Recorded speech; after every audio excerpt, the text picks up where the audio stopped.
সময় আৰু বিপদ কাকো কৈ নাহে তেনে এক পৰিস্থিতি মোৰ আজি কিছুদিনৰ আগতে হৈছিলে বহুতে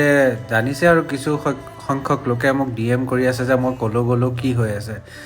সকলোখিনি কথা কম কিন্তু বেলেগ এটা ভিডিঅ'ত আজি আকৌ উভতি যাম বলক ট্ৰেভেল ডায়েৰীৰ এপিছ'ড 3 আজি আপোনালোকক লৈ গৈছোঁ এজ প্ৰমিছড সি হোম ষ্টেটোলৈ ডিব্ৰুগড়ত য'ত মই আছিলোঁ ডিব্ৰুগড়ৰ হোম ষ্টেটোৰ নাম আছিলে দেৱজ হোম ষ্টে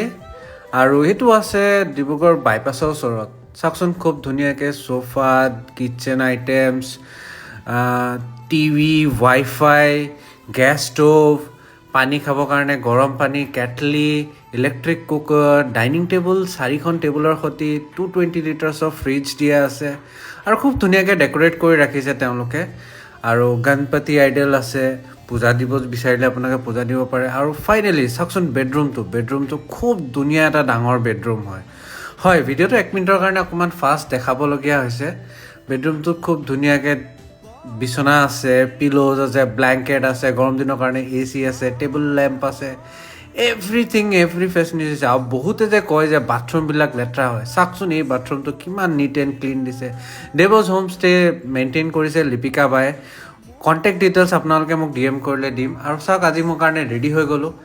নেক্সট ট্ৰেভেলৰ কাৰণে আকৌ আহি আছে নতুন ব্লগ চাই থাকিব থেংক ইউ